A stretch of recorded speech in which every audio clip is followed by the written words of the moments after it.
if there is any problem, such as some catastrophe, that would be the place to go, but we are planning a night with no catastrophes, okay? Just for you. The other thing is that this is a historical play, very literate, written by Mr. Traub, based on actual letters that Lincoln wrote, and the actual writing of Joshua Speed. Now, the thing to consider is that a lot of times in history, we think people are so iconic. You think of Lincoln, he's the guy on the penny, he's the guy on the $5 bill. He always was going to win the Civil War. He never had any doubts. The truth is, in history, a lot of times people don't know that they are being historical until events sweep them up. And many times the event will make someone into a person that is just needed at that crucial time. Now, if Lincoln did not have his friendship with Joshua Speed, he might have just been a small-town lawyer for the rest of his life. American history would be very changed. If this incident where he came down to visit Joshua Speed in Louisville did not happen, then his own attitudes and courage in dealing with the issue of slavery may have been very different. The world could have been changed. History, I like to say, is a series of unexpected accidents that we only recognize in hindsight. So we're asking you to enjoy the play Lincoln in Louisville. We thank Mr. Traub for writing such a great play, and we thank you for being here. Enjoy the show. And now Lincoln in Louisville.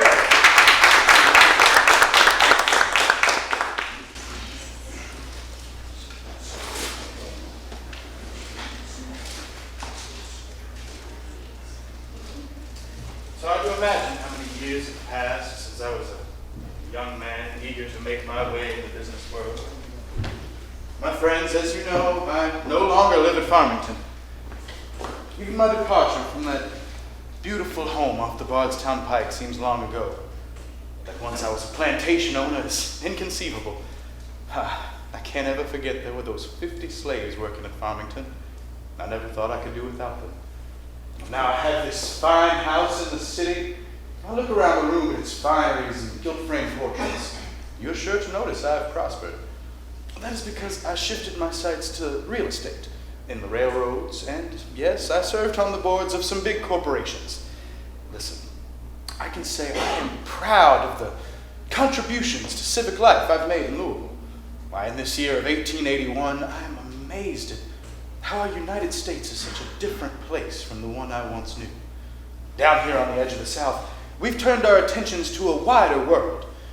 Yet, looking back on my life, nothing seems more memorable than a happening of 40 years ago. In August of 1841, unforgettably, someone visited my home, a friend who had already made an impression.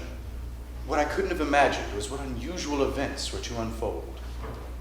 You might have been mistaken sending him to the docks to fetch Mr. Lincoln. Morocco has served me well. He's 3 hours late. Well, that's unlike Morocco. And he's a lazy one. Well, maybe if you treated him better. Treat him better? Treat him better? I don't mean no offense, but you've got some things to learn. That may be. Well, it comes with time. You've been here a long time. Did I do my job? I'm not so sure. Your father was pleased with me. Well, that's something I can't know. My father was a different man. Times are different. What do you mean? The new plantation springing up around here, it's competition. You can deal with it. Only by being tough.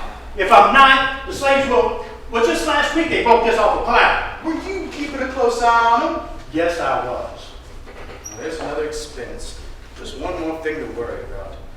Mother told me she wanted me to come back after Father died. Now I see why. I was having business troubles in Illinois. Oh, gosh, there were aggravations, but there are even more down here. I can handle the troubles, Mr. Speed. You say that, but can you handle my mother? I have a great respect for Mrs. Speed. As do I, Bracker. But she's accustomed to a certain way of life. She is a lady who deserves it. She's never known anything else. Then there's your sister, Miss Mary. What are you trying to say? Nothing. Nothing. None of my business, sorry. I'm just concerned she'll never find a husband. She is a coming. She's getting older. Now, come to think of it, she might be with us on this plantation for a while. Don't need your opinions. You've got to face facts. Bracker! Women want to get married. That's the way they are.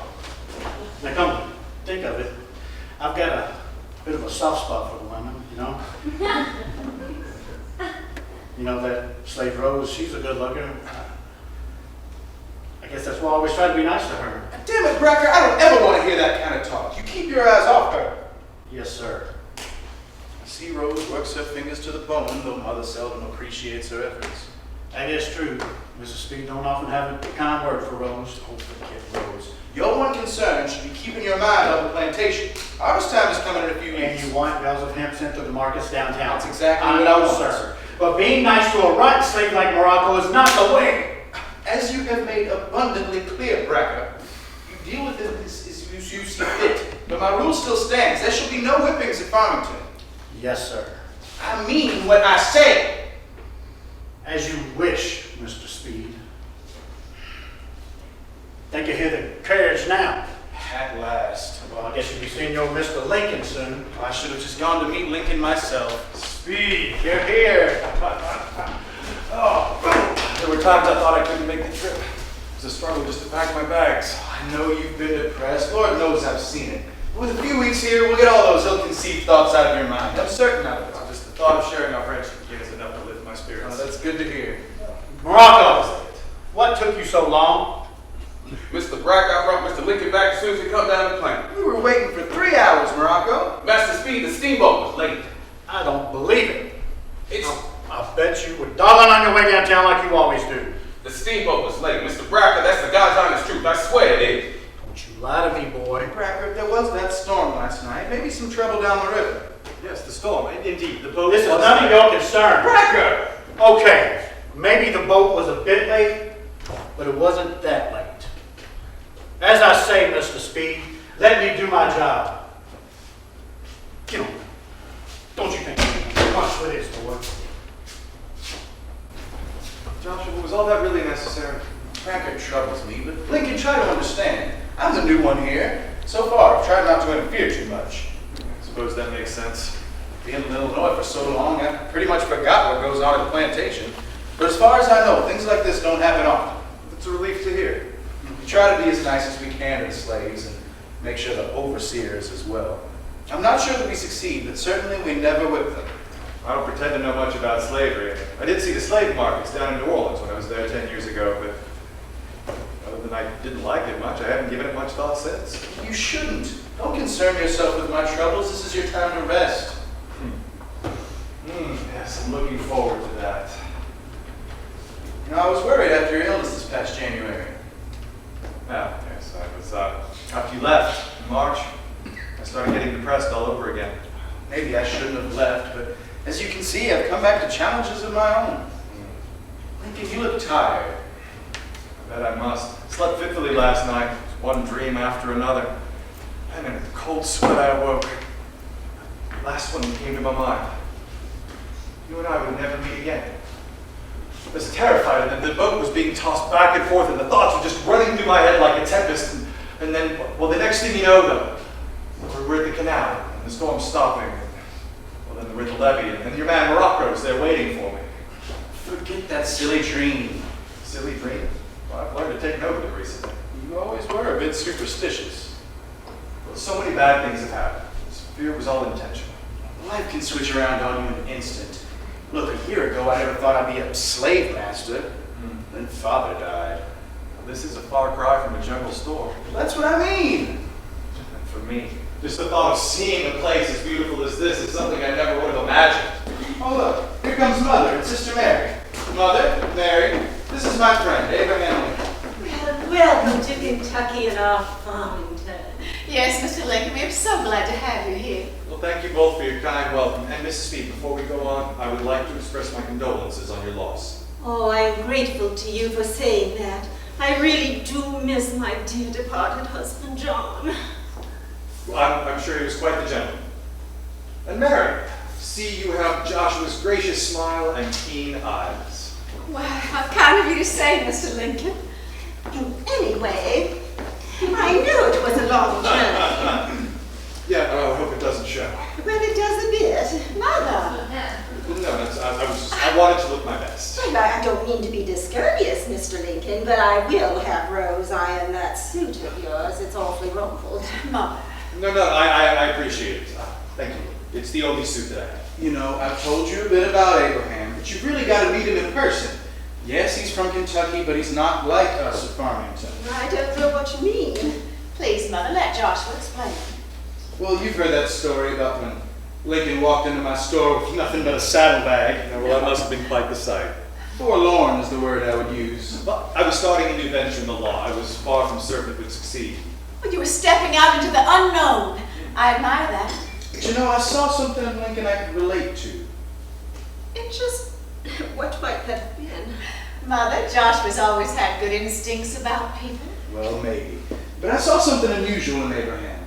He was like the common folk, but in that mind of his. Oh, we look forward to seeing that mind come to life here. Oh, come, let's show Mr. Lincoln the house. Back in Springfield, I tried my best to describe the house to Abraham, but I'm not sure I did it justice. Mr. Lincoln, what's the matter? You look preoccupied. I'm sorry, a thought just came to mind. Always the troubled thoughts. What were you thinking? Just some unfinished matters back home. Lincoln worries about things that don't seem to trouble others. Well, he's sensitive, and that's a good trait. Well, I tell myself, in a beautiful place such as this, one should not be burdened by troubles of the past. Lincoln, just be with us here completely while you're visiting. Soon enough, I'll be expecting to join you when you return to Springfield in September. I need to collect money owed me from the sale of the store. I'd be delighted if you joined me for the return trip. Keep in mind, I can't stay long. Mother wants me back in time for harvest. Farmington cannot run itself. However, enough of this. It is time for Rose to show Mr. Lincoln the room we have set aside for him. That one on the corner of the house. You mean I'm to have a room all to myself? Well, you surely are. Well, that'll be the first time in my life. Well, I can understand your pleasure in that. Joshua tells me you two shared a room in Illinois. That's true. That was smart, Mr. Lincoln. You didn't have to go out and rent a room for yourself. Oh, even as a child, Joshua loved to talk, though I seldom saw the purpose in it. Well, it certainly didn't give us a chance to do a lot of talking. I'm sure you two shared some confidences. That we did. Remember those nights in your store with all of our friends around your stove, laughing, telling stories? Lincoln, don't be modest. You were the center of attention with your yarn. Well, maybe I was, but I enjoyed telling the funny story. It gave me a good sense. Oh, do tell us one now.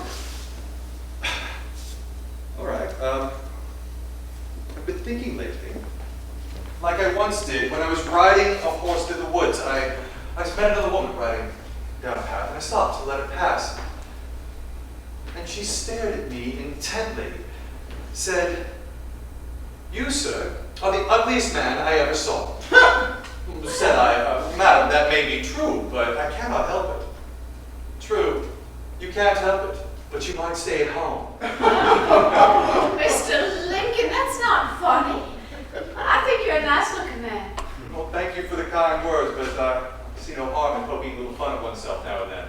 No, you should have a more positive view of yourself. Oh, please, let Mr. Lincoln get some rest. That is what my physician, Doc Henry, always says, and yes, I like that very much. Rose, come out here. Rose, this is our house guest, Mr. Lincoln. This is the Rose I've heard about. I am, sir. Rose, take Mr. Lincoln to his room, please. Yes, ma'am. Mr. Lincoln, come with me, please.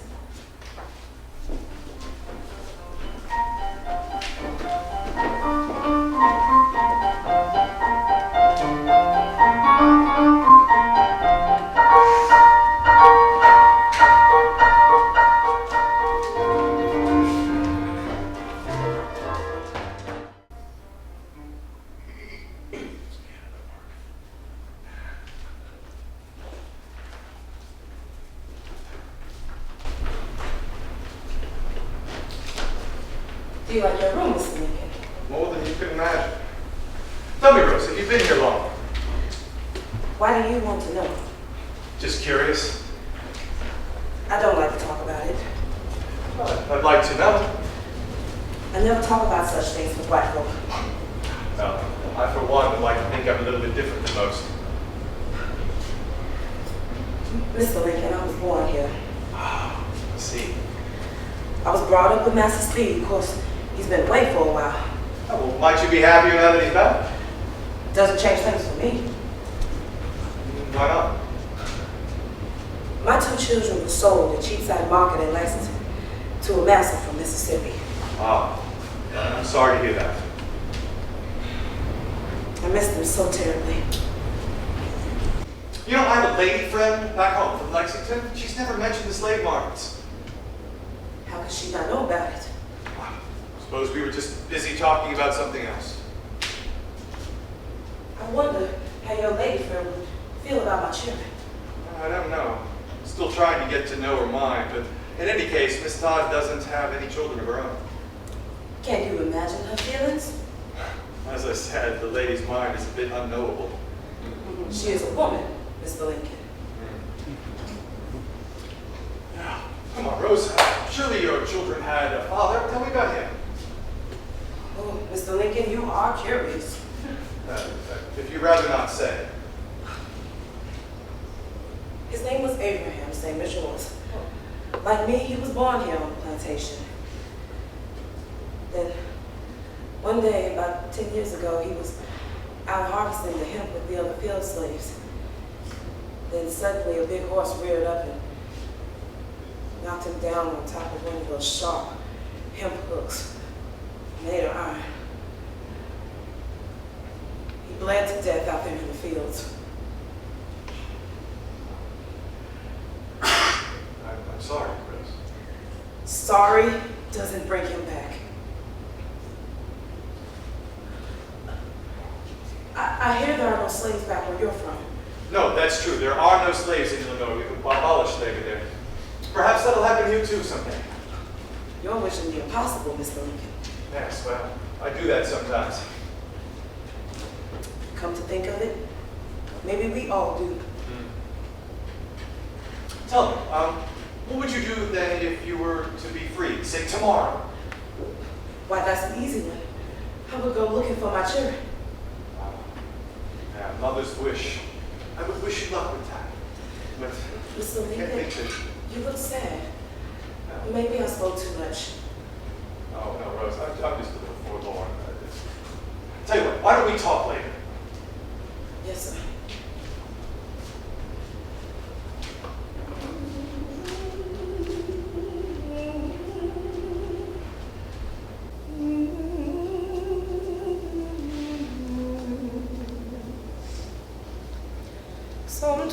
Sometimes I feel like a motherless child. Sometimes I feel like a motherless child. A long way from home,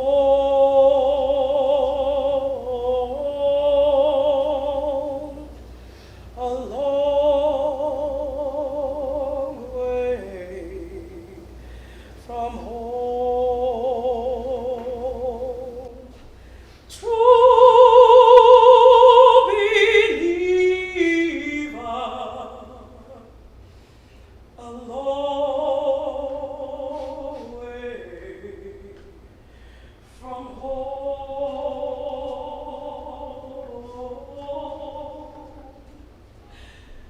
a long way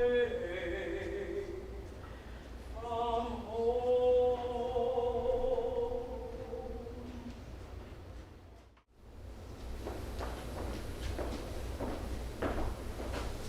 Mr. Lincoln, you are looking better.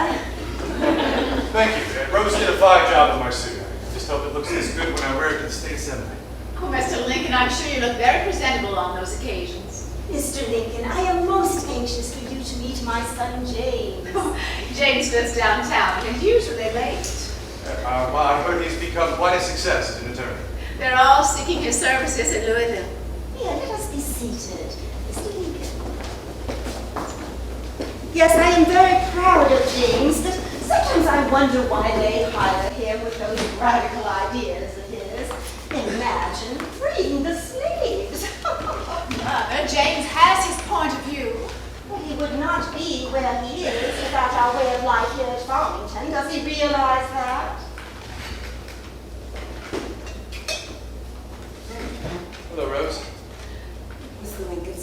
Rose, I hope you've done your best cooking for Mr. Lincoln. Mrs. Speed, I did. Yes, well, we shall see.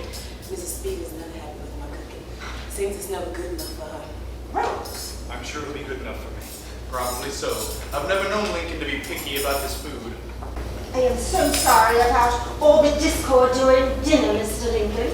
Now, Rose, please go down to the kitchen and get the curried ham. Yes, ma'am. Please. I'm afraid I find Rose rather ungrateful for the way of life we provide her. She's fortunate she wasn't sold to one of those plantations down in Mississippi. Yes, if that happened, she'd wish she were back here. Yeah, I hear the lash of the slave master's whip's a bit harsher down there. Oh, that is so true. Mother is right. You see, Mr. Lincoln, we're different from those folk down south.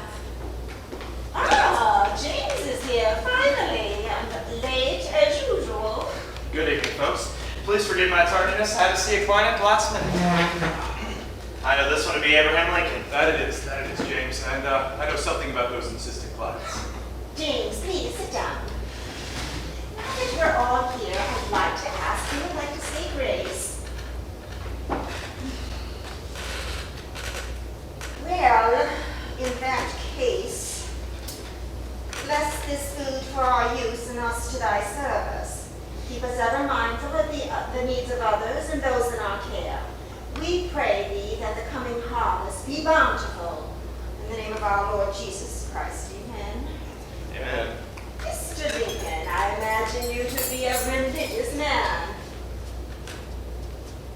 Why, yes. Then I'd like you to know that I'm giving you an Oxford Bible. I have left it at your bedside, and reading it may help you overcome that melancholy of yours.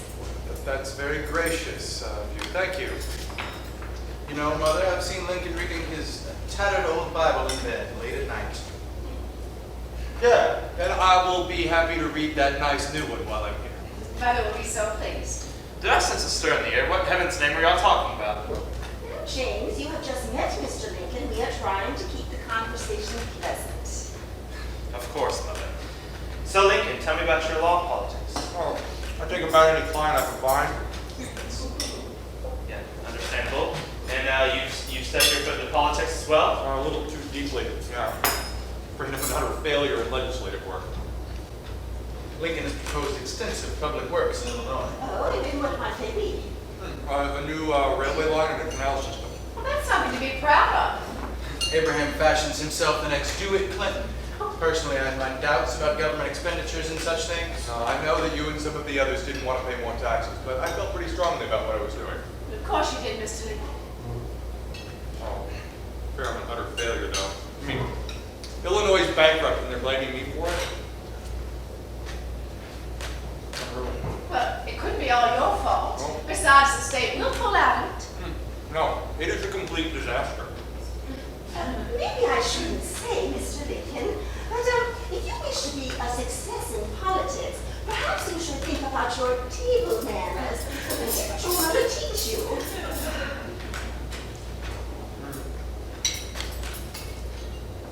My mother died when I was 9. My sister and I were left alone. So. Left alone. Well, my father went back to Kentucky to find a new wife. Well, I am sorry about that. But your new mother, didn't she instruct you? Evidently not well enough. Mother, you are the one who wanted to keep this conversation pleasant. Lincoln, please, while dining, just look at me and do as I do. Okay, I'll do that. You'll see, just like his suit. Mr. Lincoln's rough edges will iron out. Yes, I'd like to think so. Mother, let's have James tell Mr. Lincoln about his law practice. It's just your everyday law, no politics. That's a wise decision on your part. Maybe so. I will tell you that most of my time is taken up with slavery matters, and those can be troublesome. Oh, now I thought we weren't going to talk about that. No, let's have James tell us more about what he does downtown. We live in such a small world here at the plantation, Mr. Lincoln. Mary, a lady should not be so inquisitive. Good evening, Master James. Oh, hello, Rose. Something smells delicious. I heard you were coming, Master James. You know I always like to cook special for you. And Mr. Lincoln is here. Well, thank you, Rose. No, I appreciate the special attention. You're welcome, Mr. Lincoln. Rose, that will be all. Indeed. You know, I've always sensed a tinge of sadness in Rose. Well, I don't see why. She has every reason to be happy. Mother, could it be her feelings are invisible to you? Oh, I hardly think so. You know, Morocco, on the other hand, seems to be pretty content. You'll find his good attitude has rewards. I don't know. Rocco didn't seem all that happy to me when he picked me up the docks. That's just Bracker. He can be hard on him. But every once in a while, when you send him downtown on errands, he'll bring me fresh produce from your garden. I didn't know that. Maybe he does dawdle around like Bracker says. He always comes back soon enough. You say so, but this kind of thing makes me worry about the slaves. Personally, I espouse the idea of sending them all back to Africa, to the new colony, Liberia. This would cut your worries in half altogether. You are incorrigible. Damn it, James, are you out of your mind? What would I do here without the slaves? Go back to my little store on the prairie? Can't you imagine a life without selling something, Joshua? Well, that's fine talk coming from a lawyer. Whoa, whoa, whoa. I'm a lawyer too. To be sure. Well, I worked really hard to become one. You know, there's that vague belief that lawyers are necessarily dishonest. Is that so? You know, from time to time, we do perform the valuable service of keeping dishonest merchants, like yourself, out of jail. Children? Oh, Mother. Joshua and James, just like any two brothers, can't be expected to agree all the time. Right. So why don't we just agree to end this peacefully? Can I have one more query? James, tell me about this client of yours. Oh, yes, I'm curious about him, too. Well, he's an immigrant from Germany. He's the owner of a dry goods store downtown. His name's John Backroad. But he puzzles me. Why? Because he does honest work? Well, you know, he wants me to represent him in the purchase of a slave. It's surprising how quickly he's embraced our peculiar institution. I'm disappointed that a man who's come to our country to escape tyranny and find freedom is seeking to put another man in bondage. He's a businessman like myself. He's doing what he has a right to do. There's no law against it here. The absence of a law doesn't make it right. Nevertheless, I shall represent Mr. Becker. You know, we lawyers do have our job to do. Come to think of it, one time I actually had to represent a man in the return of a runaway slave. Well, what else might you have done, Mr. Lincoln? However, I'll have no more of this talk. We are serving peaches and cream for dessert, but you all have ruined my appetite. You may enjoy them by yourselves. Mother, please stay. And why should I? Good evening, everyone. Good evening, too.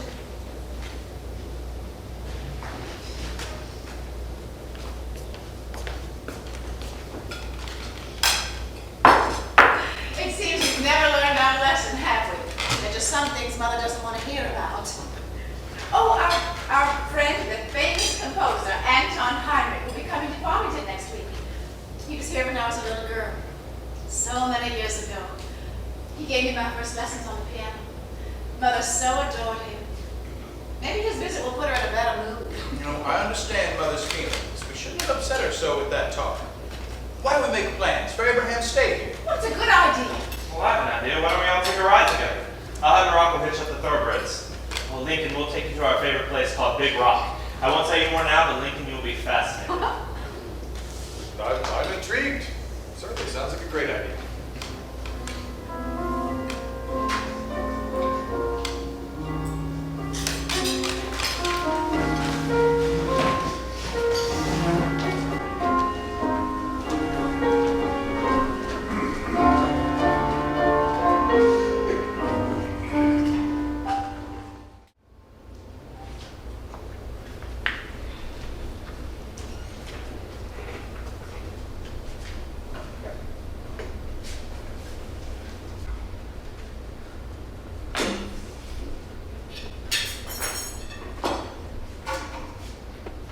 So you came to help. That's the first time. I wanted to talk to you. What about? Right. He's just trying to show Master Joshua he's doing his job. No, it was the same even back when Master's father was alive. Oh, stop your crying, boy. Master Joshua, he don't see. He's not wrapped up in his own business. What you expect? Master Joshua's been pretty good to me. It's that grass that I hate.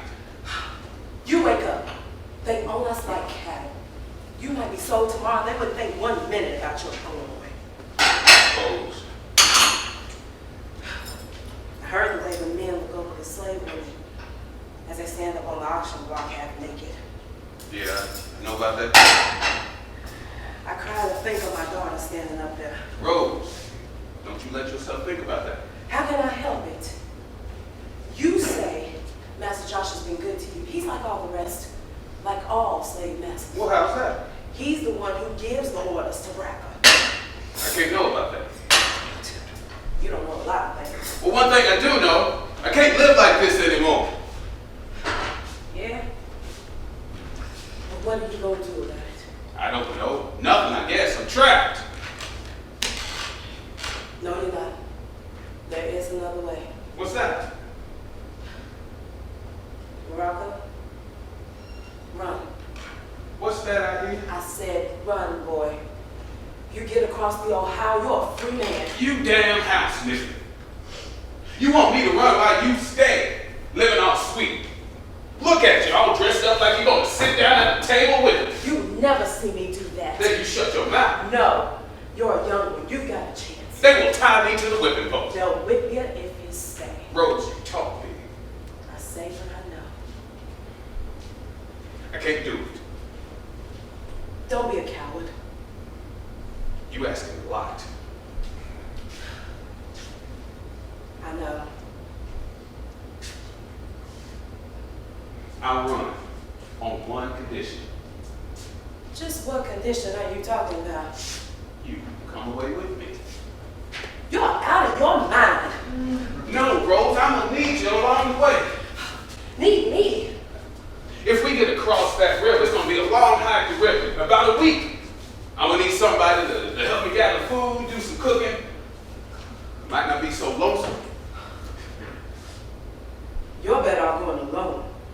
They'll see two of us before they see one. I will take that chance. Rose, you gotta come with me. You tell me why not. Reasons? Like what? I'm too old. You told me you was only 36. That's old. That ain't no reason. And besides, I can't swim. I will get you across.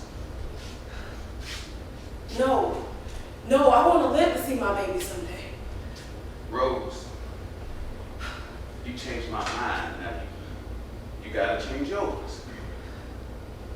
No. No, there's no good way. Rose, I know this white man named Sir. Now, he ferries runways across the river, over by Harris Creek, out where it runs out into the big river. That's too far away. Rose, come on now, you walk much further than that. They'll chase us with the hounds. Where is your courage, woman? You're putting me to shame. Rose.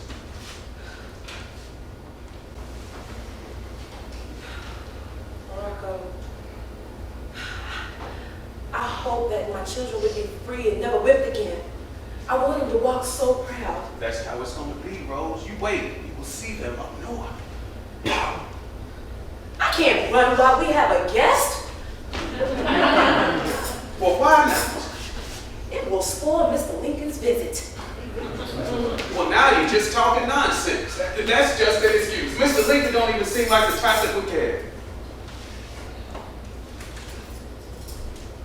Come to think of it, maybe he would understand. So, Rose, you tell me, are you going to come with me?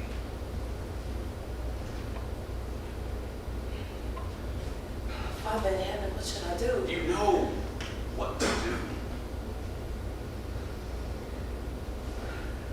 Morocco, Rose, let's leave this place. Please. you sure?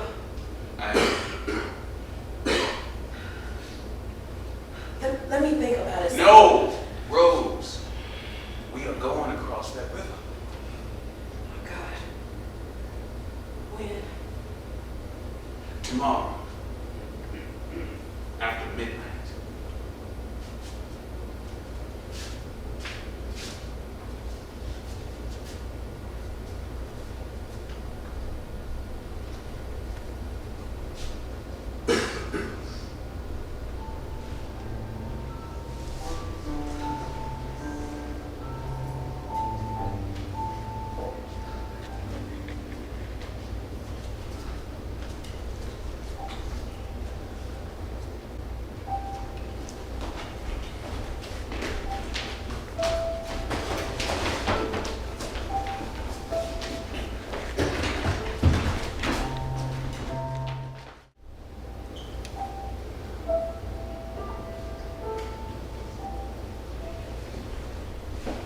again.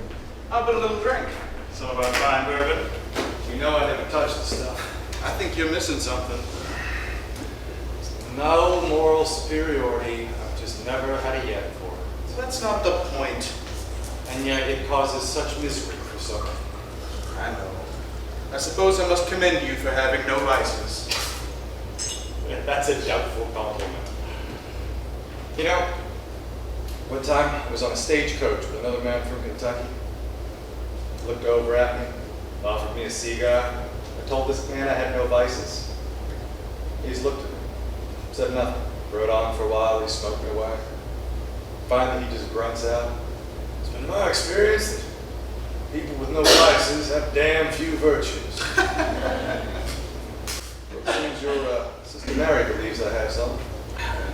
It seems that way. Anyway, now you've met my family a bit. Mother's the way she is. There's nothing to be done about that. I must admit I do take after her. James is another matter altogether. As you can see, he's gone his own way. Well, that's a family for you. Though I suppose in my family, I'm the one who went off on their own. Father wanted me to stay on the farm and help him. I just couldn't see that. It didn't happen in me. Remember that one time I went back to visit him? Oh, we just had nothing to talk about. Fathers and sons, never an easy thing. You know what's ironic? You're the one who ends up a farmer? No, I have to tell you, this place is nothing like my father's. Thinking back, I do recall you taking that trip to see your father. Billy Herndon and Davis were around, but it was still lonesome without you. After those 5 days, I was so glad to get back and have you to talk to. We will always have each other. You think so?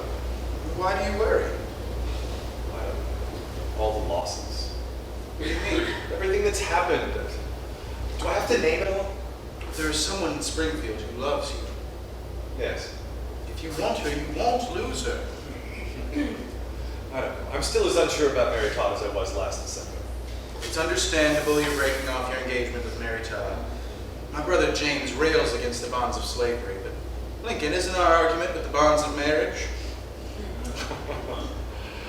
I suppose.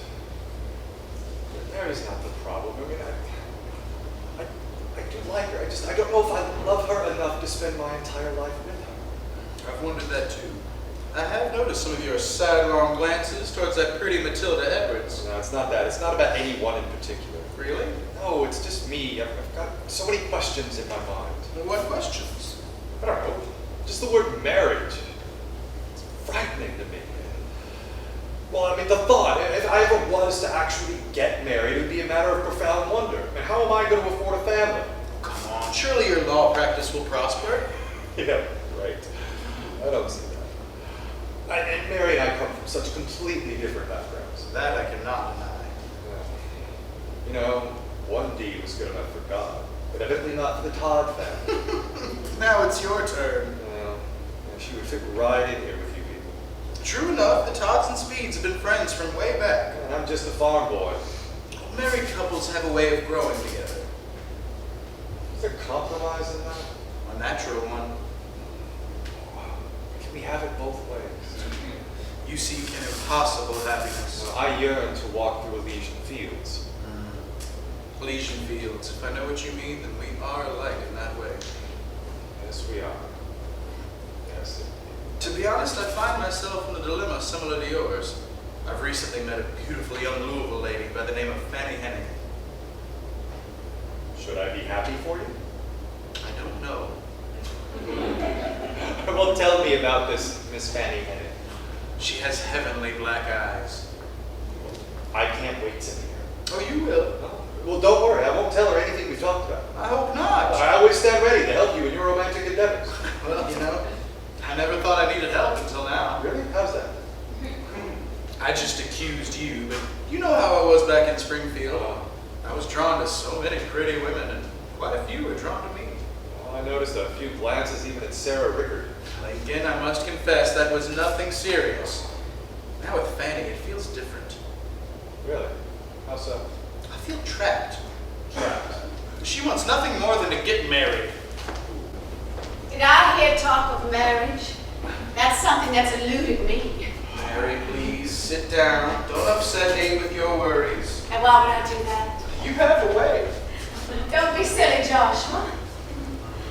Why, Mr. Lincoln, you look quite content on this fine summer evening.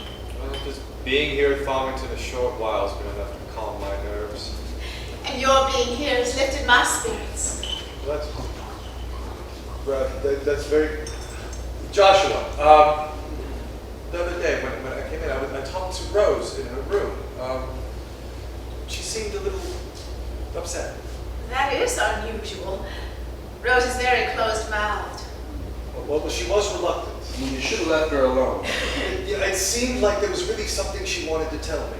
What was that?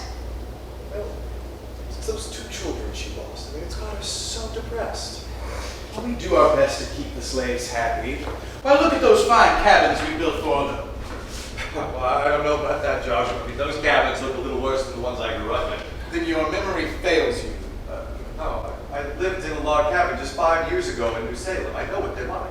Don't feel sorry for yourself. I don't feel sorry. Look, it's just, with the mansion this beautiful, it's just the contrast. It's the way it's always been. Only it could be better. That's dreaming. Look, I'm afraid you two are headed into a squall. Now, why don't we just talk about plans for tomorrow? Mary, ever the peacemaker. Listen, Mr. Lincoln. Brother James has invited you downtown to have dinner with him at the Galt House Hotel around 12:30. Well, he dines there almost every afternoon. Afterwards, you can browse through his law library. Well, that sounds like a grand idea, and I can take a look around town. When you get back, maybe we could spend some time together.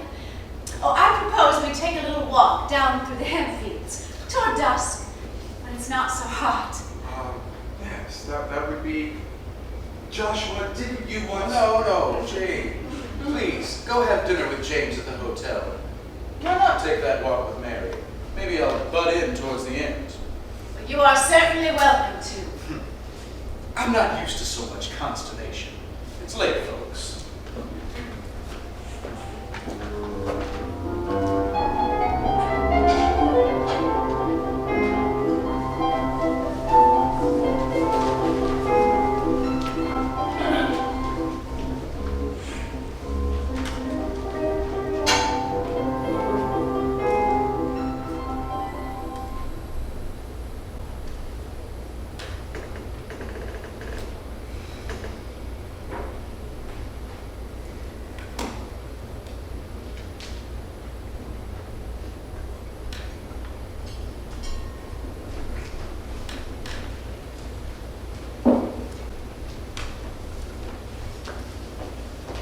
Miss Mary? Well, what are you doing here? I just thought I'd come downtown and have a little dinner. I was hoping I'd run into you. I was fully expecting to run into your brother James. To tell you the truth, Mr. Lincoln, James didn't know about any appointment. He's off working a case. I just felt like I had to speak away from everyone else. I don't know what to say. You don't have to say anything. Please, just let me tell you what I have to say. Certainly. Shouldn't we order some food first? Oh, I'm really hungry. Of course, I'm sorry. I hadn't thought of that, Mr. Lincoln. May I call you Abraham? Of course. Yeah, I should warn you though. I have the most horrible toothache imaginable. I may not be good company. Oh, I'm sorry. Well, just where is that troubling tooth of yours? Here. Why don't you let me order some of our fine Kentucky specialties, and afterwards I can give you the name of a dentist. Maybe you can get an appointment later on. I would certainly appreciate that. It has been awfully painful, and I've had enough pain in my life recently. Maybe you remember some of our local food from your childhood. It's been a really long time. Oh, waiter! Please bring us a nice serving of burgoo. Yes, ma'am, right away. I don't remember that. Just in case you don't like it. Waiter! Some Kentucky ham with those greasy beans. And yes, corn pudding. Yes, ma'am, that ham is one of our specialties. But some of those pieces of green like we have for dessert the other night. That would be really nice on this darn tooth of mine. Most Yes, sir. certainly, Abraham. So, what's sitting on your mind? Life on the plantation is so cloistered. I've been living there such a long time. You know, I'll be 40 soon. You can't be. Oh, yes. Now that Father's gone, I'm all alone with Mother. You know, she's not my real mother. But I have a stepmother as well. That's something we share, isn't it, Abraham? Yes. But my stepmother's been so kind to me. I wish I could say the same for mine. Well, is it better now that Joshua's back? Not really. Well, Joshua has come back to us, yes, but he's so wrapped up in business affairs. And now he's become entranced with that Fanny Henry. And then there's the slaves. More than 50 of them swirling around me. But they don't make me feel any less alone. I just can't make up my mind about them. Well, I suppose on that point I'm somewhere between Joshua and James. Well, I know the slaves are necessary, but I see them toiling and suffering. I must admit I'm torn. Told. Something I can't speak with Mother about. Well, have you tried? Oh, no. Her ideas of life on the plantation are as fixed in place as that statue over there. Yeah, I'm beginning to get a sense of that with her. Maybe there's something you don't sense. Such as? Slaves. We're always living with the fear that they're going to run away or worse, rise up against us. That is a frightful thought. Sometimes I feel like running away myself. I can understand that. I myself ran off to New Salem. Life seems tough in Illinois. There aren't any pretty rolling hills like we have here in Kentucky. Well, Joshua says it's as flat as Rose's pancakes, with nothing to see but cornfields rising up into the horizon. Regardless, I have grown quite accustomed to it. No, you could give it up. Why don't you set up a little law practice downtown? Well, Louisville's a booming river town. It has a future. You wouldn't have to compete with James. Well, there's enough work for everyone. I already have a law practice with partners to boot. I mean, I can't just pull up stakes and go. I tried his patience enough this past year with my ups and downs. I just don't think it's a good idea. Your work isn't everything. Joshua's told me a bit about Mary Todd. He has. From what I hear, I have the feeling she's not right for you. What exactly did he tell you? The boy said she was strong-willed and real moody all at the same time. That's true enough. I don't think you'd be happy with a woman like that. She certainly did put my mind in a fix last winter. So give her up. Gosh, Mary. I have thought about it.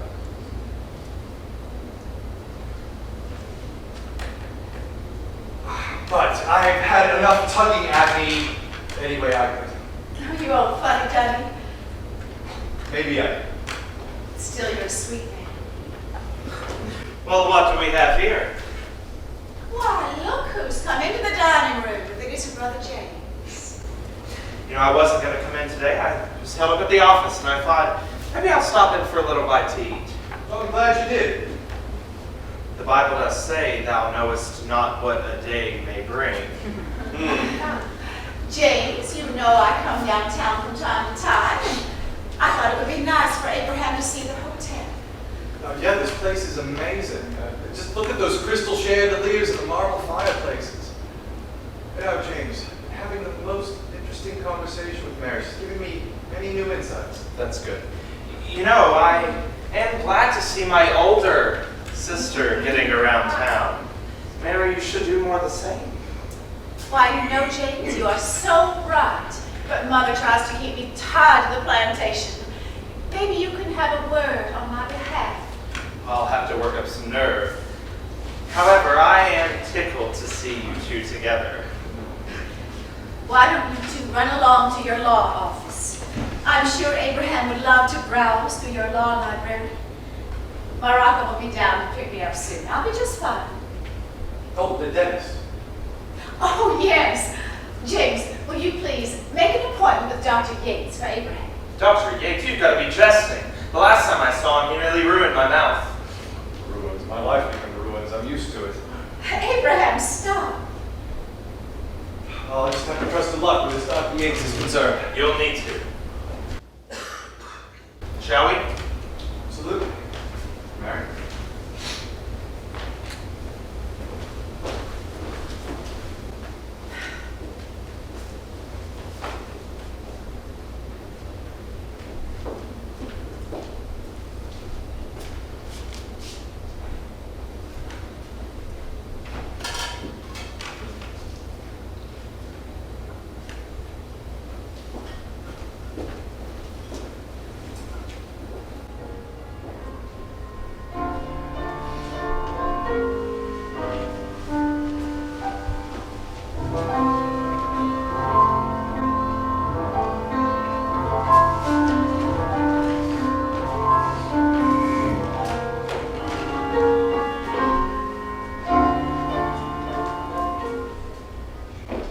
Folks, there's no one to cook breakfast. Rose ran away last night, and Morocco with her.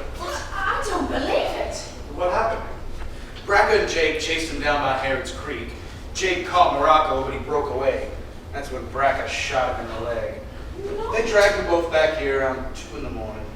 Well, whatever shall we do without them? Oh, you know my estimation of Rose, but still, we have no one who can replace her. And all this while Mr. Lincoln is visiting. Mother, I'll help as best I can. Dr. Jenkins said they might have to amputate Morocco's leg. As if I haven't had enough losses. I just can't bear to hear any more of this. Mother, let's go down to the kitchen and see if we can find some food for Abraham. Oh my goodness gracious, I don't remember the last time I ever cooked anything. We'll make do, Mother. Mrs. Speaker, there's no reason to go to any. Damn it, Rose. Thought you would be good. Quiet, Braca. Let Morocco put her up to this. Where is Morocco? He's down in his cabin. What about his leg? Don't you be concerned. Why shouldn't I be concerned? Leave Morocco be for now. I swear, if he could stand up, I'd give him a good whooping. Braca, what did I tell you about whipping him? You said to punish him another way. That's not fair. It was my idea. Rose, I've known you since you were a little girl. We've always had trust in you. I thought I would find my babies. And what got that idea to your head? Morocco said I would. If Morocco said something like Rose, you have sense enough to know that's impossible. Look, shouldn't we just get the facts first? This is a plantation, not one of your courtrooms. But there's still no reason to jump to conclusions here, Joshua. I'm just gonna think this over. Don't think the Rose is getting away without punishment too. Braga, take her back to her cabin and keep an eye on her. Master Speed, I only wanted to see my children. Honest, I did. I'll never do it again.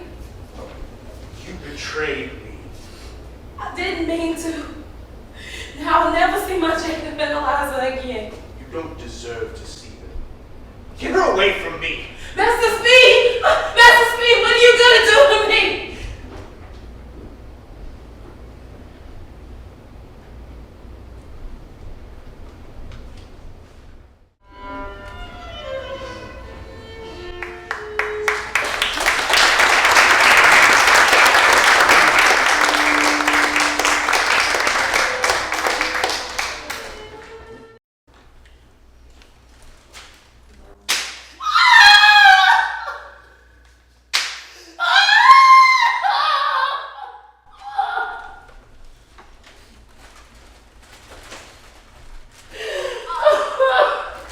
Mr. Speed, I ain't never looked a woman before. I don't think I can do this anymore.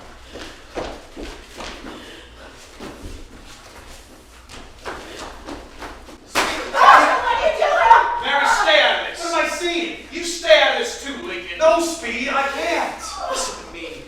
I don't want to do it. I told Brackett to punish Rose, but the bastard put the whip down after 2 lashes. It's his job, but if he won't do it, damn it, I will. Well, did it maybe occur to you that your man Bracker finally found an ounce of human decency? Rose deserves this. You said there would be no beatings in Bobby. I changed my mind. This is the way it has to be. Oh, God. Rose. Please, Mr. Lincoln, free me.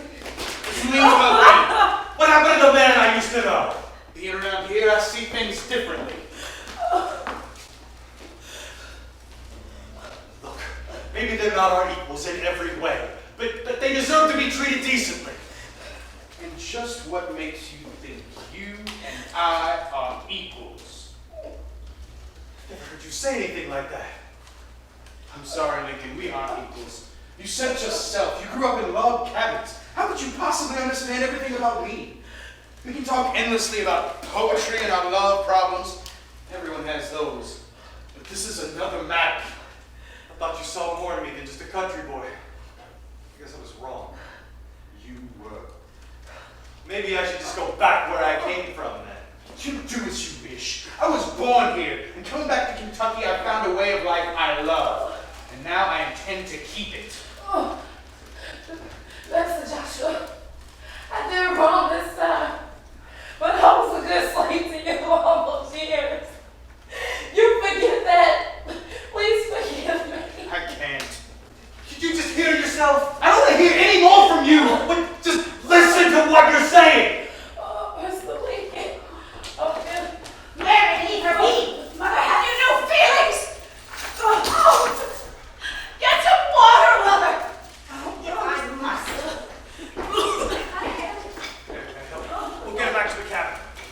Oh, Master Mr. Lincoln. And Miss Mary. Oh.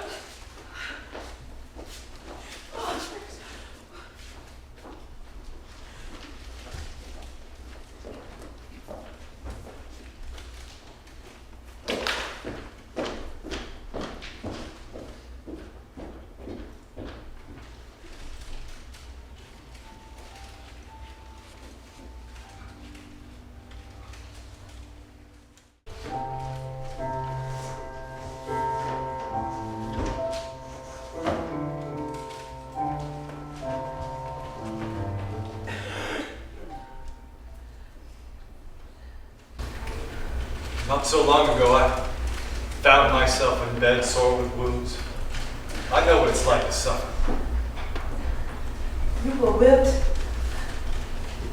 No, not with a slave master's whip, but with the cruel vicissitudes of life. Mr. Lincoln, what are vicissitudes? Changes. Some for the better, some for the worse.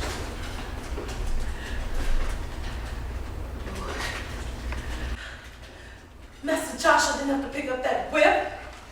Bracker lashed me twice already. I was hurt bad enough. Master Joshua has known me since we were children. We never had any problem. But this time something new came out of him. Something I didn't recognize. Master Joshua's back part of this damn place. A place I don't belong. Mr. Abraham, you don't. You should go soon. Soon as you can.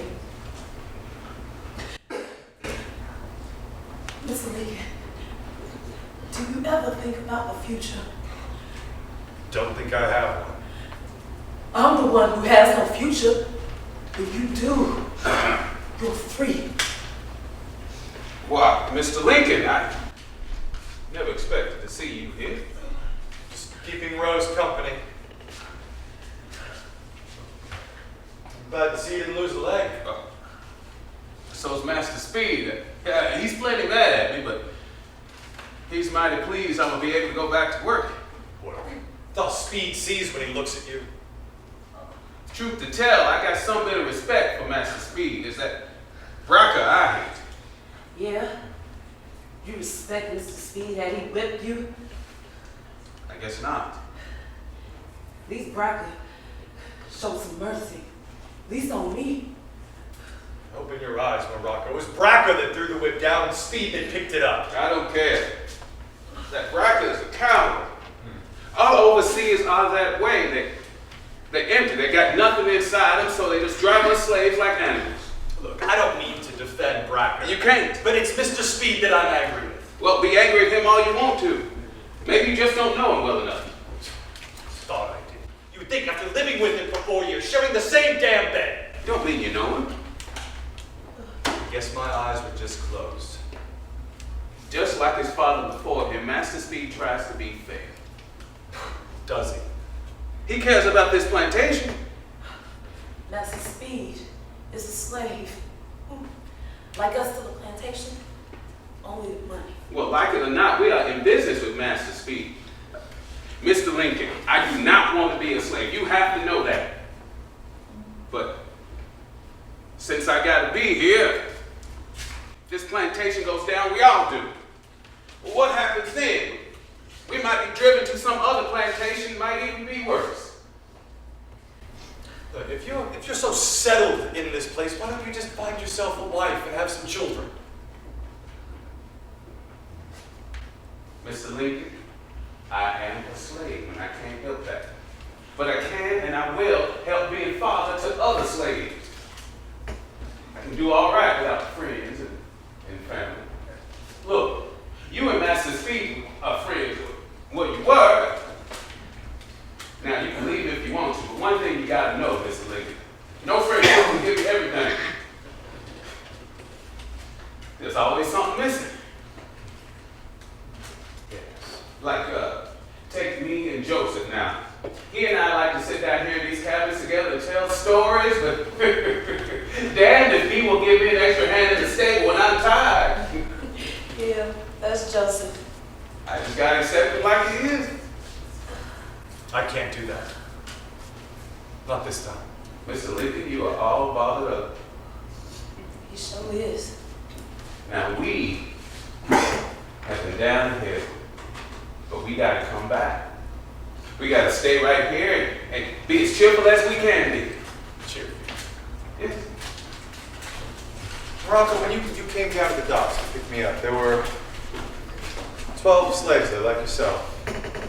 Yes, sir, I remember. They were all chained together, clevis around each wrist, all chained to the main line like so many fish on a trout line. Yet despite everything, they were cheerful, singing, cracking jokes. That they were. Morocco, isn't it true that God tempers the wind to the shore and land? What do you mean by that, sir? I mean that he makes the worst of human conditions tolerable while he permits the best, which I admit mine is, to be utter agony.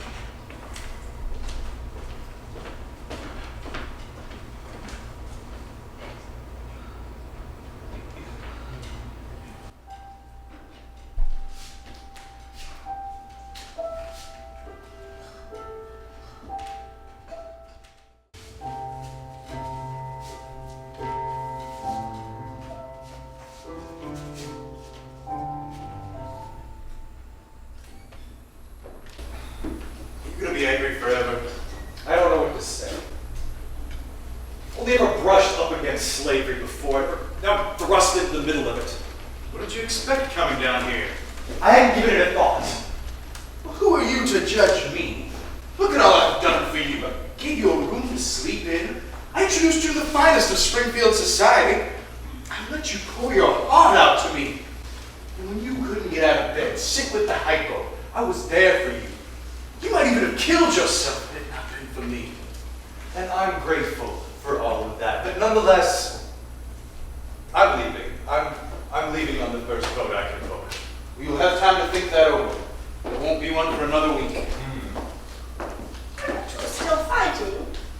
Mother, it's nothing. Just a little philosophical disagreement. It doesn't sound that way. The lawyer, Lincoln, argues strenuously, even minor cases. Abraham, now is not the time to be arguing. Old Mr. Heinrich has just arrived and we should all be happy. I did not want to bring him into this parlor with all this ruckus going on. But you'll like Mr. Heinrich. He'll match you for a laugh or two. We can certainly use a change in mood. True, but Mr. Heinrich has a curmudgeonly side. I remember how he used to lose his temper when little Mary would make mistakes on the piano. Now, Joshua, don't be nasty. I'm going to invite him in. Anton! Hello, folks. So good to be here again. And where is that pretty Mary? Oh, you'll see her a little later. Oh, good, my favorite student. I don't recognize. This is our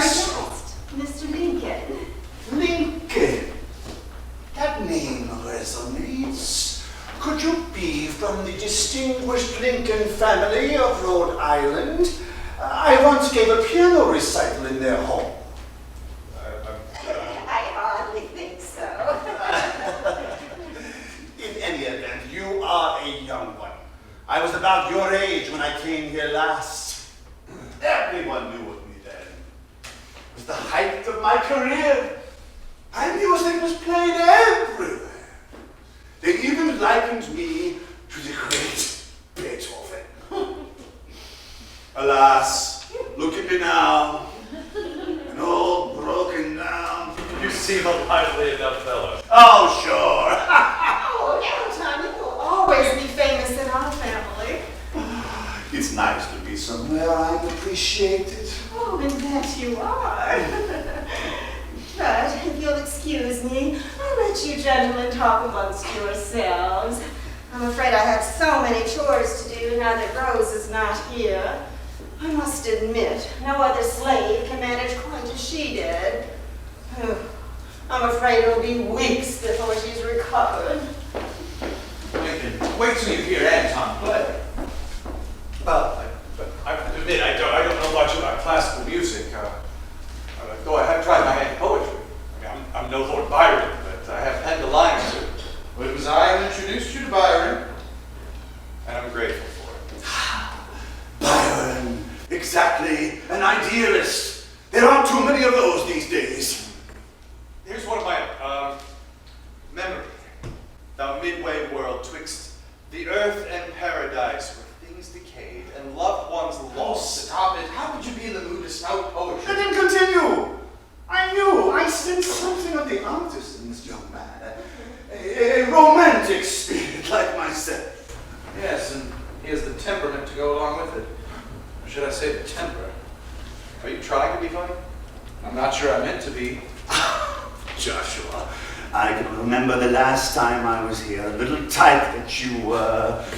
You did a bit of brooding yourself and you didn't get your way.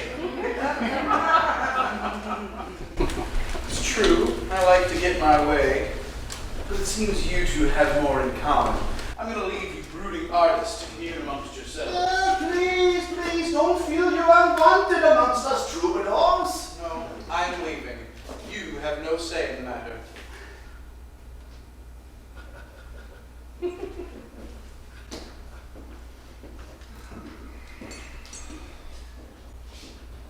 Mr. Lincoln, I sense you and Joshua are not getting along. Call me Abe. And no, we had a little row. Isn't this life filled with strife? Never ending. I don't even want to know what it was. Perhaps it doesn't matter. Oh, it matters to me. Should it really? It's a cliche. But life is short and good friends are hard to find. Even harder to keep. Yeah, we were as close as two men could be. That's not something to throw aside. No, but he did something that was reprehensible. I thought I knew him, and then just in a moment, everything changed.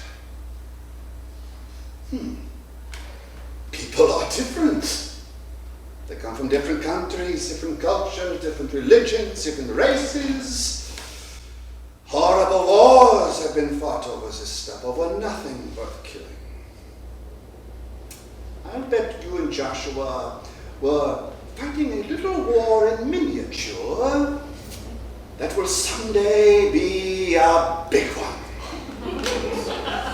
Hope that's not the case. I know what I say. Listen, young man, I come from the old country, where wars have been fought for centuries over nothing worth killing. Every little petty province is up in arms against the next. It's one reason I left. Alas, only to find more of the same here. Some principles are worth fighting for. But this one between you and Joshua, was it one of them? Yes, it was, to me. Is there no way you can find a mutual understanding, a compromise, perhaps?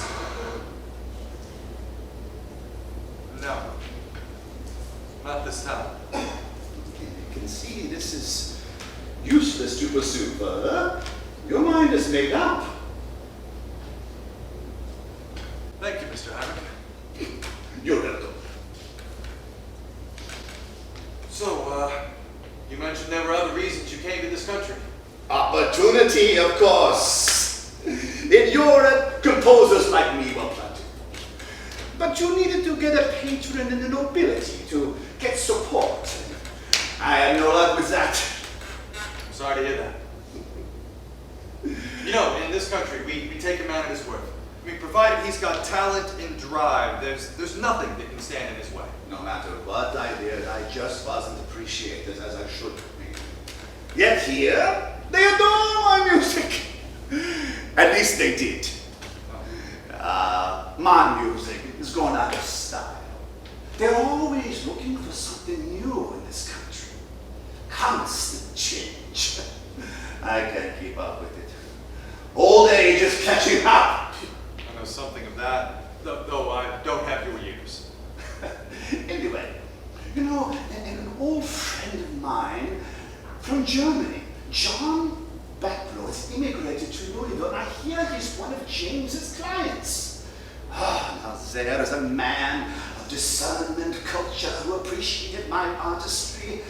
Fortunately, he was a man of little means and couldn't aid my career. That's a shame. I'm going to his house tomorrow. I hope he has a good piano to play. I hear he's quite wealthy now. I mean, for goodness sake, he's buying a slave. I'm sure he's got a wonderful instrument for you to play.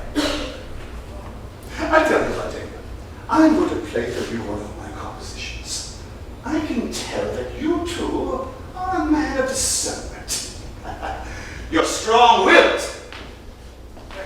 But, you have a big soul. I'm convinced you will like what you hear.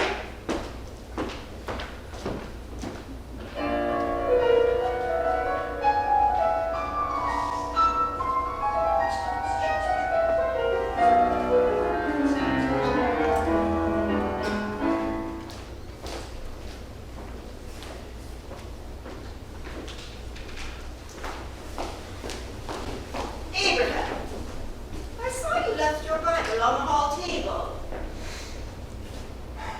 I'm sorry, I don't think I can accept your gift. I don't mean any disrespect, but from what I've seen here, the things I've seen here are hardly in accord with what I believe to be that book's teachings. Where in the Bible does it say slavery is wrong? I don't know. But I do know that it teaches justice and mercy. Enough of this. I gave you the Bible to help you. I hardly think the Bible is intended for what ails me. In any case, you have been a slave to your own petty tribulations. Everyone has those. But you just can't seem to bear up. Mother, melancholy is not a fault. It's just Abraham's misfortune. I disagree. I can see that Abraham has a gift. But he can do much more for himself and get on with his life. I shall try. You do that. And maybe I'll see you at supper. Abraham, Mother really does care about you. So do I. She's a tough one. I respect her. And I do have kind feelings towards you, Mary. Kind feelings. Yes. Haven't we become something of cronies? Cronies. Yes. Really good friends. Perhaps it's time for another one of our little talks. What's there to talk about? I'm leaving.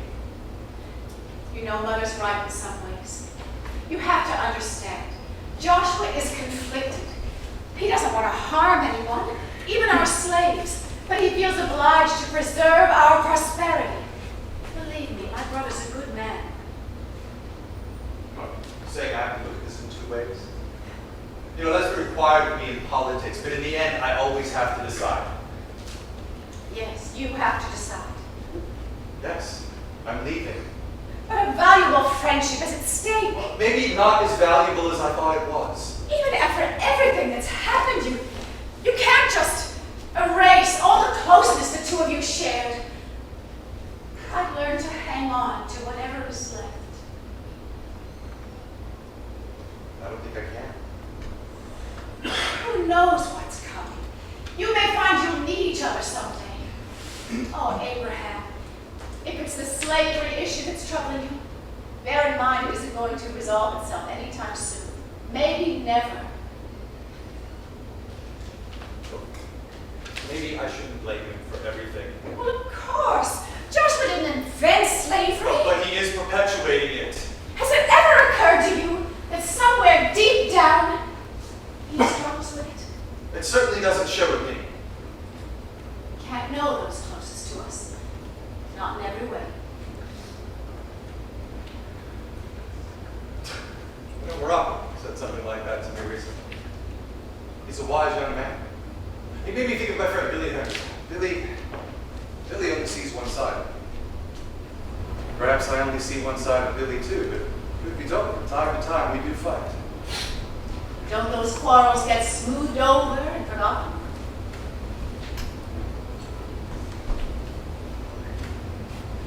You know that big rock your brother James took me to see? The one down by the creek? It made me think of my friend, Joshua.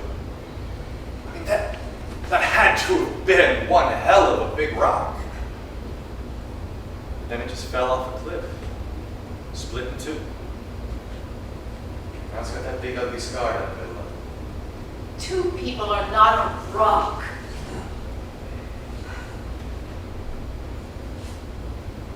I just want you to stay here with us.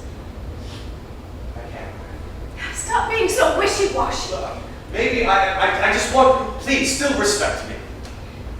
At times I have felt like committing assault and battery on you.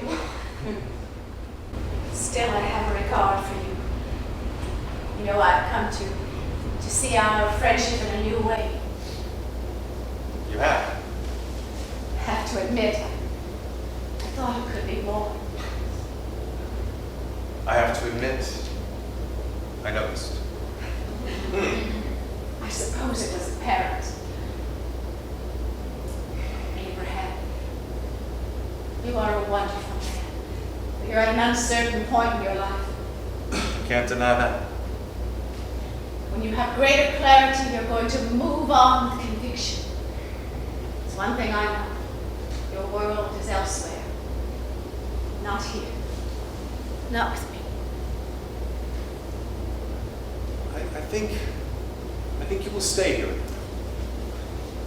Good things are gonna start to happen for you, Mary. I wonder. But whatever happens, just you being here now has made me feel less alone. Oh, Mary. Just knowing you this short while has changed. I lost a friend and I see you've gained one. Joshua, please talk to Abraham and persuade him to stay. I don't think he wants to talk to me. Oh, we can share some parting words. Abraham. Mr. Lincoln, Rose, you can't come in here. Master Speed, I wanted to say goodbye to Mr. Lincoln. I knew he was going to leave, and let me tell you, I think you should. Do you want another? Nothing more can hurt me. Rose, this is not the time. No, Rose, just this is between Mr. Speed and I. Just stay calm. How can I be? Master Speed, I want Mr. Lincoln to go away from here. Miss Mary, I know what you want, but you've got to think what's best for Mr. Lincoln. Oh, and you think you know what's best for him? I do. He's got to go right away, on his own path, alone. Rose, leave this room or I will drag you out of here. No, I won't. Rose, I said leave. Speak, that was your chance to show mercy. Lincoln, I am not entirely the brute that you think I am. Oh, I know that you are a man of principle, maybe to a point of fault, but you have to be flexible in politics. In politics? Friendships. In politics, I know how far I have to bend. And despite what you may or may not believe, Joshua, I do make compromises. Keep that in mind. What, you gotta tell me what to think now? I can't get anywhere with you. Look, I'm leaving. I'm leaving this place. I need to get away from you people. Have it your way. Going into Louisville. I'm going to find the next boat that leaves. I'm going to stay at the golf house for however many days it takes. But believe me when I say, when that boat finally arrives, you better find your way down to the docks. Because you are coming with me. Together? Yes, together. Oh, Abraham, that is wonderful to hear. Yeah, pushed to the wall by you two, it's a small concession. It's sad that you're going, but you're leaving us with some memories. I'll have memories of my own. Promise you'll write me a letter when you get back to Illinois. I promise. Lincoln, I'll be at the docks to meet you. I think that the steamboat Lebanon is due in 5 days. Abraham, you're going to be on an uncertain journey again. You know, despite everything that's happened, I think I've gained a stronger sense of myself. Strange new energy. Well, at least something has come of it. I should get on with it and go pack my satchel. Lincoln, you take care of yourself all alone at the hotel. Let me go say goodbye to Mr. Heinrich and your mother. I'll tell her I'll take that Bible. Mother will be so pleased. Goodbye. Bye, Mary.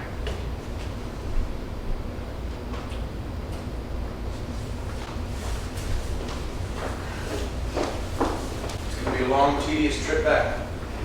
Maybe we can do some talking along the way. You suppose we can get back to where we were? I don't think our friendship's ever going to be the same. Then I just hope our friendship doesn't fade away completely. We have no friends, we have no pleasures. We have them, we're bound to lose them. It's a sad thought.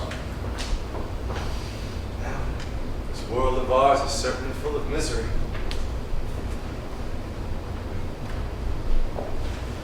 Lincoln and I did return on that boat together. Back in Springfield, we no longer roomed together, and after a few weeks, I returned to Louisville permanently. Over the course of year 1842, we corresponded, exchanging some intimate letters concerning our respective considerations for matrimony.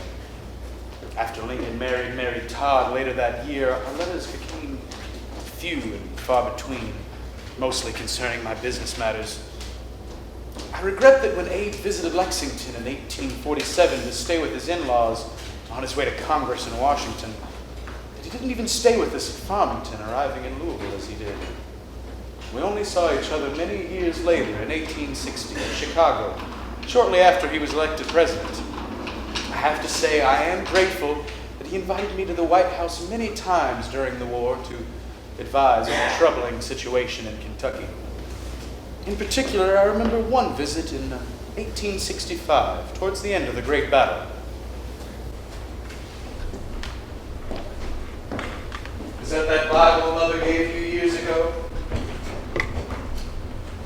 Yes, it is. I am in her debt.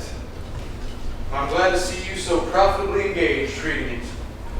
Yes, I am profitably engaged. Well, if you've recovered from your skepticism, I'm sorry to say that I have not. I've never known you to be a skeptic. If you've so become, then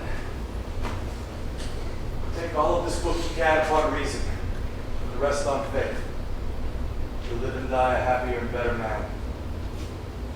After all that's happened these 4 years, it's hard to feel any real happiness. Unless I think posterity will look back on our time with a debt of gratitude. Save the Union. Slavery is You know full well I've always believed in the rightness of that institution. As of late, I've come to reconsider. After much reflection, I suppose I've come closer to your point of view. Anyway, it hardly makes a difference. Slavery is soon to be abolished everywhere, no matter what I thought or think now. Come in. President Lincoln. President Lincoln, that's good news from Virginia. Well, that's good to hear, Morocco. That's good to hear, but let's not celebrate yet. Mr. President, has Morocco been of assistance to you? God, yes. Well, I tried my best. Very generous thing you did, Speed, when you freed him and sent him up here to help out at the White House. It's made me feel much better. Heavens. To think I'm here at the White House. I'm so honored. And to see Frederick Douglass dying, President Lincoln. Frederick does make quite the impression. Believe it or not, I do miss Farmington. Wonder how Rose is doing. Morocco, I thought I told you. She can no longer work. What's she doing then? Well, Rose spends most of her time down in her cabin by herself. I knew it would come to that. You know, there are happenings in life that cause everlasting pain. I feel that pain too. I can't imagine how I deserve to be here while Rose is down there all alone. Time to time, I think of Rose too. But in that time in Farmington, so long ago. Mr. President, as you predicted, our friendship has faded. But you know, I've tried as hard as I can to help you save the Union. We've become like two government employees. Well, for sure you have the better job. Maybe this can be a turning point, back to where we were those many years ago. Around that old potbelly stove in my store. You saying that maybe a friendship too could be saved? That would be my hope. I appreciate that. I know it's what you want. But right now, I need to be a little bit more alarmed about myself. Here, take my hand. Oh my goodness, it's so cold and clammy. What causes that? You're just suffering from overwork. Terribly so. You should take care of yourself, please. He's right, Mr. President. But no, let's labor on. We've got to continue until this blasted war is won. Well, don't you worry about that, sir. It'll be over soon enough. Yes, it will. You know, Speed, Mary and I were thinking at the end of this long term of maybe taking a vacation, traveling abroad to France. Well, that would do you much good. She's always wanted to go to Paris. Well, for right now, sir, why don't you come over to this fire I made for you? That's good. Warm your hands. Yes, good night.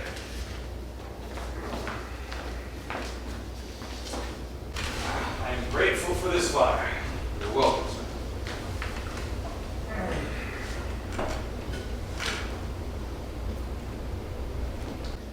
Lincoln never took that trip he needed so badly. Sad it was that our friendship never progressed past where we were that dreary day early in spring. That was the last time I saw him. 2 weeks later, on April 14th, Good Friday, Abraham Lincoln was shot dead.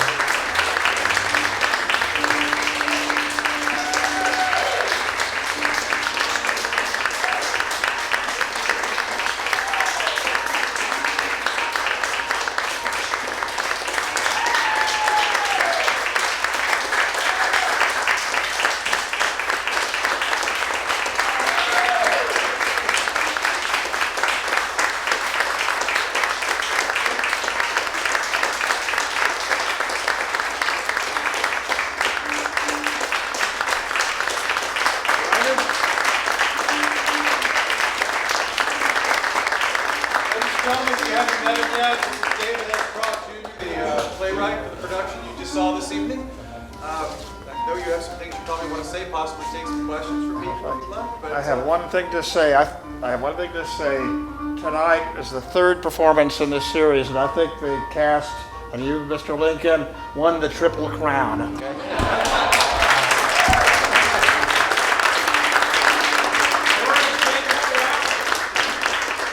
My work is just ink on paper, but in reality, wherever he is, want to see him now.